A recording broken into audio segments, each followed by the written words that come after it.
এ আমার প্রিয় ভাতৃগণ সুস্থির হও, বলছে সুস্থির হতে বলছে, সুন্দর হয়ে বসতে বলছে। আর কি বলছে?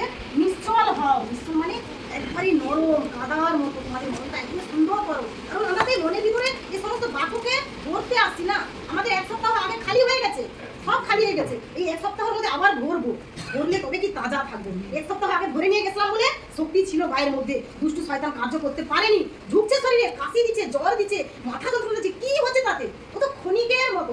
ঈশ্বর বলে, আরে ও কতক্ষণ, আমি সর্বশক্তিমান, আমার উপরে ঈশ্বর বলে কেউ নেই। ও দুষ্টুকে তোমরা যিশুগুরুর নাম থেকে পায়ের নিচে ধরো, দেখো চলে যাবে। ভয় করবো নি, কারণ সে হা করে যদি বিছানায় পড়ে থাকি, দুষ্টু আরো জোর করে ধরবে। আজকে বিশ্রাম বার নেওয়া যেতে পারেনি, কি আনন্দ নখে নখে বাজাবে। দেখ আমার দিকে টেনে নিচ্ছি, পিতাকে বলে, পিতা দেখো তোমার সন্তানকে আজ আমি ভবনে যেতে দেয়নি, আমার জয় হচ্ছে দেখো তোমার কাছে। ওর নাম্বার 1 বেড়ে যাবে, কিন্তু ওকে নাম্বার আমরা কখনো বাড়াতে দেবো নি। সর্বদা পরমেশ্বর পিতার নাম্বার বাড়াবো, যত বাড়াবো